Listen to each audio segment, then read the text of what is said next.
Con ustedes entonces, el doctor Gonzalo Armienta Calderón. Señor presidente, procesalistas de América, amigos argentinos, gentiles señoras y señores. En este magnífico escenario, la palabra es dúctil instrumento de comunicación que nos acerca para intercambiar ideas. Dos, de esta América nuestra, que al tramontar el ontos de lo jurídico se convierte en místico mensaje de fe, de optimismo, de hondo deseo por vivir dentro de una fraternidad panamericana, ayuna de egoísmos ideológicos, políticos y económicos, construida sobre los inmobles cimientos en los cuales se asienten la paz, la justicia y la libertad, cual colosal pirámide que niesta y meja para dispersar el viento negro del odio destructor del inmenso espíritu democrático que pervive en el alma de cada habitante del continente americano, heredero de quienes todo tuvieron y todo lo dejaron por el bien de la patria, por el imperio de la paz en la libertad. Tras este breve exordio, entremos al tema. La historia del principio del debido proceso legal se hace remontar a la antigua Roma, a partir del interdicto de homine libero occidendo. Sin embargo, la característica de esta institución procesal que salvaguarda la libertad entre particular y particular, mas no frente a la autoridad, nos impide adherirnos a quienes sustentan esta idea. Solo podemos afirmar, este instituto es, en aquellos tiempos, un grito primitivo y espasmódico de libertad. Sin dejar de tomar en consideración diversas instituciones que han protegido de una u otra manera la libertad frente a los abusos y arbitrariedades de los gobernantes, todos los autores coinciden en fijar el nacimiento franco y nítido del derecho que hoy nos ocupa en el año de 1215. Al suscribir el rey Juan sin Tierra la Carta Magna, que representa el primer brote de rebeldía organizada bajo un marco jurídico contra el absolutismo. Y luego, el derecho a ser juzgado por sus pares y conforme a las normas jurídicas consuetudinarias en vigor en el país, el common law, se trasplanta siglos después a las colonias americanas, las cuales, al independizarse de la corona inglesa, lo consignan en sus respectivas constituciones. En el latín bárbaro de los varones normandos que redactaron la Carta Magna del rey Juan sin Tierra, podemos leer: ningún hombre libre será prendido, constituido en prisión, desposeído de lo que tiene libremente, o de sus libertades o usos o costumbres libres, puesto fuera de la ley, desterrado ni privado de cosa alguna en cualquier forma, ni nosotros le perseguiremos ni lo pondremos en prisión, sino por sentencia de sus pares o por la ley del país. La Constitución de Massachusetts de 1780 tomó esta cláusula del famoso capítulo 39 de la Carta Magna. La última frase de la fórmula per legem terras fue la fórmula sacramental que el devenir ha convertido a través de la majestad del Poder Judicial en símbolo de la libertad del hombre frente a los excesos de sus gobernantes. En ella encontramos aquel anhelado equilibrio que angustiara al eminente Couture cuando estampó con letras indelebles su espléndido apotegma. El problema consiste entonces en hallar el equilibrio entre dos cosas casi sagradas, la libertad y la autoridad, entre el individuo y el poder. Y este equilibrio solo se logra bajo el imperio de la Constitución, de la ley fundamental, a través de su único intérprete y guardián, el Poder Judicial de la Nación. Pero antes de entrar al examen de las vicisitudes que ha tenido el principio del debido proceso legal en el derecho norteamericano, permítaseme hacer referencia a una institución de rancio origen hispánico, los fueros de Aragón. Si bien hay quien afirma que ya en el siglo VIII de nuestra era, el Justicia Mayor de Aragón, sentado en un trono y rodeado de ricos hombres de los infanzones y de los diputados del pueblo y del clero, en el acto de coronación del rey le ponía sobre el corazón una espada, diciéndole: no, que cada uno de nosotros somos tanto como vos, y todos juntos más que vos, os hacemos rey si guardáis nuestros fueros y privilegios, et si non, non. De estas referencias, cuya veracidad pone en tela de juicio Víctor Jairén Guillén, ilustre procesalista español, entre las que se cuenta la Litera Intimata, suscrita por el Justicia Mayor de Aragón Juan Jiménez Cerdán el 25 de febrero de 1435, se ha pretendido concluir que los fueros de Aragón, que protegían la vida y la libertad de los habitantes del reino frente a los actos arbitrarios del rey, constituyen el primer antecedente de la cláusula del debido proceso legal. Sin embargo, Jairén Guillén afirma que la protección judicial como garantía del derecho a libertad, dejando aparte el supuesto fuero de Sogarbe, aparece en Aragón con la figura de justicia como juez medio entre el rey y sus vasallos, en el fuero de Egea de 1265, ampliándose a todos ellos sin distinción entre nobleza y estado llano en 1283. Precisamente a partir de la reunión de las Cortes de Aragón en Egea, 1265, y de las de Zaragoza, 1283, esto es, 50 años después de la firma de la Carta Magna inglesa, nace en España el derecho garantía del proceso legal ante el juez competente. Justicia de Aragón juzgue todos los pleitos que vinieran a la corte con consejo de los ricos hombres, mesnederos, caballeros, infanciones, y de los hombres buenos de la villa, según fuero y según antiguamente fue acostumbrado. Pudiéramos también citar como antecedente de la primacía del derecho sobre el absolutismo de los gobernantes, la ley segunda del título primero del fuero juzgo, cuyo texto es el siguiente: Doncas, faciando derecho el rey, debe haber nombre de rey, y faciendo torto, pierde nombre de rey, donde los antiguos dicen tal proverbio: rey serás si facieres derecho, y si no facieres derecho, no serás rey. En México podemos hacer referencia a la organización judicial del pueblo nahuatlaca, en la cual se observaba una estructura que iba desde el jefe de Estado, Coloatecutli, hasta los jueces de cada provincia residentes en Tenochtitlan, que juzgaban en primera instancia de los asuntos de los habitantes de su jurisdicción, conforme a las leyes locales, según nos refiere el oidor Alonso de Zorita, en su breve y sumaria relación de los señores de la Nueva España. Después de esta reseña histórica nos reintegramos al estudio de la evolución del principio del debido proceso legal en los Estados Unidos de Norteamérica. El principio del debido proceso legal no ha sido en los Estados Unidos de Norteamérica, como su nombre pareciera indicarlo, una garantía de naturaleza estrictamente procesal. Ha ido más allá, ha seguido dos cauces, cuyas corrientes al unirse desembocan, por así decirlo, en plástica metáfora, en el gran delta del control judicial de la constitucionalidad del orden jurídico imperante en aquel país. El Poder Judicial norteamericano, Suprema Corte de Justicia de la Nación y Cortes locales, ha alimentado uno de estos cauces con la jurisprudencia emanada de los fallos que dicta al conocer de aquellos juicios entablados contra leyes locales que, al establecer controles de policía sobre los gobernados, se estiman violatorios de los derechos fundamentales del hombre, específicamente el derecho a la vida, a la libertad y a la propiedad. ¿Cómo se realiza este control de los poderes de policía? Al combatirse la ley secundaria por alguna de las vías de control constitucional y afirmarse la existencia del acto lesivo de uno o más derechos fundamentales, el órgano jurisdiccional examina la razonabilidad y la oportunidad de la ley, contrastándola con las normas consuetudinarias como law, vigentes al promulgarse las enmiendas 5ª y 14ª de la Constitución. Sin esta confrontación se desprende que el acto legislativo es contrario a un razonable y oportuno ejercicio de los poderes de policía, en cuanto conculca el goce legal de los derechos de libertad y de propiedad del particular, se declara su inconstitucionalidad, para el efecto de que, en el caso concreto, sub iudice, no tenga aplicación alguna. La otra vertiente es la que salvaguarda los derechos humanos al establecer las garantías del debido proceso legal dentro del específico campo del derecho procesal, en cuanto el acto emane de un procedimiento seguido ante autoridad competente, juez o autoridad administrativa, en el que se haya dado al gobernador una razonable oportunidad de defensa. Vamos a hacer un breve recorrido que nos permita ponderar el alcance de la cláusula del debido proceso legal en el derecho norteamericano.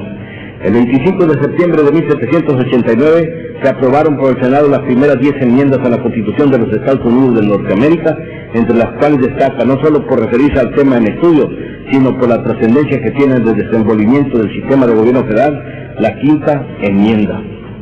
Más tarde, en el año de 1866 fue aprobada la 14ª enmienda, mediante la cual se hace de manera precisa y específica, extensiva a los estados de la Unión Americana, la cláusula del debido proceso legal, que en términos generales se contenía ya en la enmienda 5ª para toda la federación.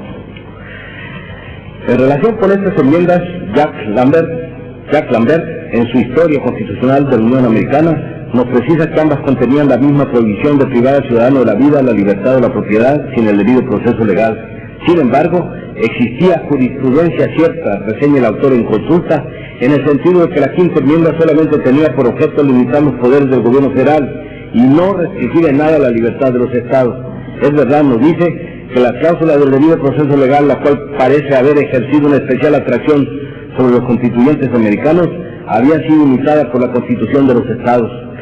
Pero en este caso la restricción a los poderes locales era puramente voluntaria de parte de las entidades federativas, cuyos legisladores y jueces la interpretaban libremente. El gobierno federal no intervenía para proteger las libertades individuales en el interior de los estados. Solo la propiedad había estado efectivamente protegida por los tribunales federales, gracias a la fecunda interpretación que Marshall había hecho admitir sobre este punto por la Corte. Las ejecutorias de la Corte de Estados Unidos que confirman este acerto están transcritos en trabajo y omito su lectura. La influencia de la Constitución de Filadelfia y la Declaración de los Derechos del Hombre y del Ciudadano de 1789 se refleja en las normas fundamentales de las nacientes repúblicas de nuestro hemisferio. Por eso considero pertinente hacer alusión al capítulo respectivo de los derechos fundamentales del hombre o garantías constitucionales que contemplan las cartas fundamentales de nuestros dos países hermanos, la Constitución Política de los Estados Unidos Mexicanos y la Constitución de la Nación Argentina, ambas herederas en este respecto de las tradiciones francesa y anglosajona. México consagra en el capítulo primero del título primero de su Carta Fundamental la garantía de debido proceso legal. Se transcriben los artículos 14 y 16 de la Constitución mexicana. En la Constitución Nacional Argentina de 1853 y en el capítulo único de su primera parte intitulado Declaraciones, Derechos y Garantías, cabe referir al texto de los artículos 17 y 18 que los conducentes dicen. Me referiré expresamente al 18. Ningún habitante de la nación puede ser penado sin juicio previo fundado en ley anterior al hecho del proceso, ni juzgado por comisiones especiales o sacado de los jueces designados por ley antes del hecho de la causa. Nadie puede ser obligado a declarar contra sí mismo ni arrestado, sino en virtud de orden escrita de autoridad competente. Es inviolable la defensa en juicio de la persona y de los derechos.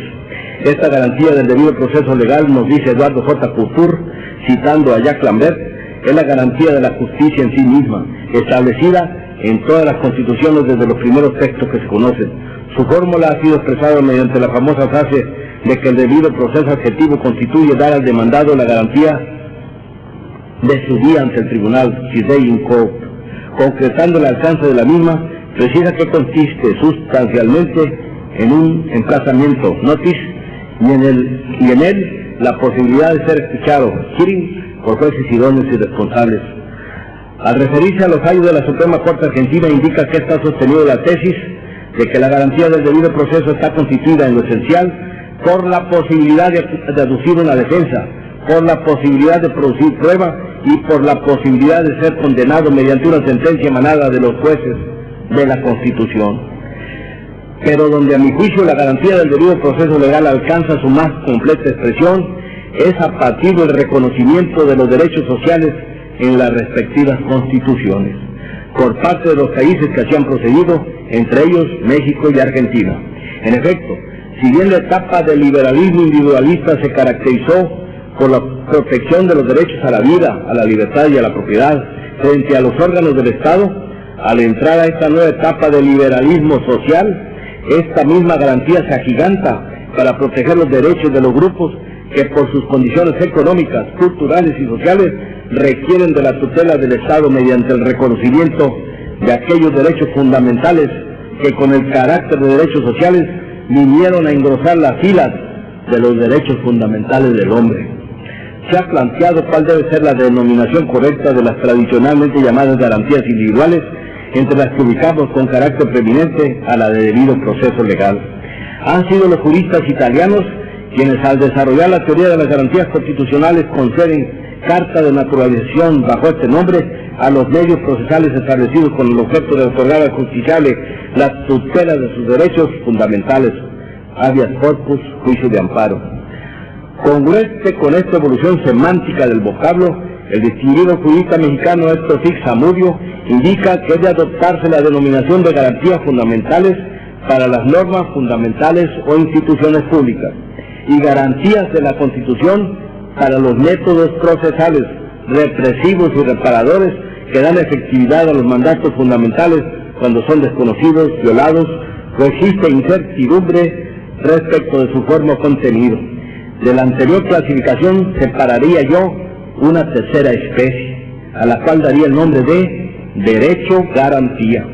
Me refiero, como ya lo habrán supuesto, a la llamada garantía o principio del debido proceso legal, que al ser incorporado a los procesos jurisdiccionales o a los procedimientos legislativos y administrativos de control o de afectación de las garantías fundamentales, protege no solo los derechos individuales, sino también a los sociales reconocidos por la Constitución. ¿Cuál es el origen de estos nuevos derechos fundamentales de naturaleza social, los cuales reciben del ilustre constitucionalista argentino Jorge Reinaldo Manozzi el nombre de derechos con nombre y apellido? Cabe señalar que la evolución de la vida comunitaria y el progreso tecnológico y científico han transformado a los grupos sociales y al dinamizarlos aglutinan a sus integrantes de tal manera que la fuerza centrípeta de cohesión se expresa en la existencia de necesidades comunes a sus miembros, los cuales se identifican por las constantes que los determinan. ¿Me permite 5 minutos? Correcto. Campesinos, obreros, burócratas, consumidores, etc. Algunos de estos grupos tienen como característica que sus miembros carecen de los elementos culturales, económicos y sociales requeridos para estar en un plano de igualdad con los miembros de otros sectores sociales privilegiados. En estos casos, el Estado rompe con el falso supuesto de que todos los hombres son iguales y por lo tanto merecen igual protección, principio de igualdad formal ante la ley. Crea instrumentos de protección, derechos sociales que al tutelar a grupos desprotegidos restablecen el equilibrio social. Pasamos así del liberalismo individualista al individualismo social, que es núcleo irreductible de los gobiernos democráticos de la era contemporánea. Estos nuevos derechos fundamentales del nombre de nueva especie creada por la interrelación sinergética de las fuerzas sociales se encuentran también protegidos por los medios de control constitucional, garantía de la Constitución, que aseguran el goce y ejercicio de los derechos subjetivos públicos.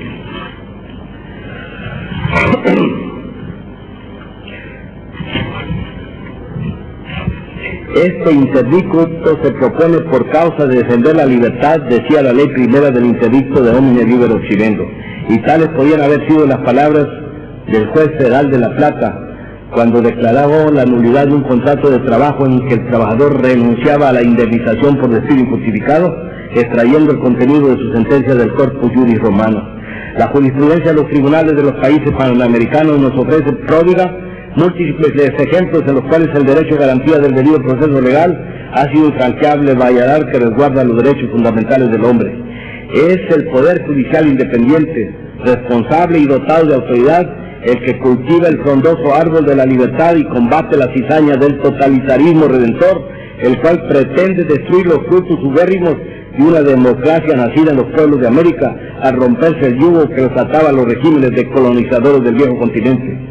Rendimos pues en este acto pleitesía a todos aquellos que a través de la historia han enarbolado esta bandera de libertad, a quienes en un gesto heroico de rebeldía lo impusieron frente al absolutismo opresor de sus gobernantes, a los juristas de América que lo han aplicado a partir de la quinta y 14ª enmiendas de la Constitución americana, y a quienes todos los días y en todos los frentes luchan porque la democracia en América sea una realidad en la cual el derecho se imponga a la fuerza bruta de quienes detentan el poderío político y económico. Muchas gracias.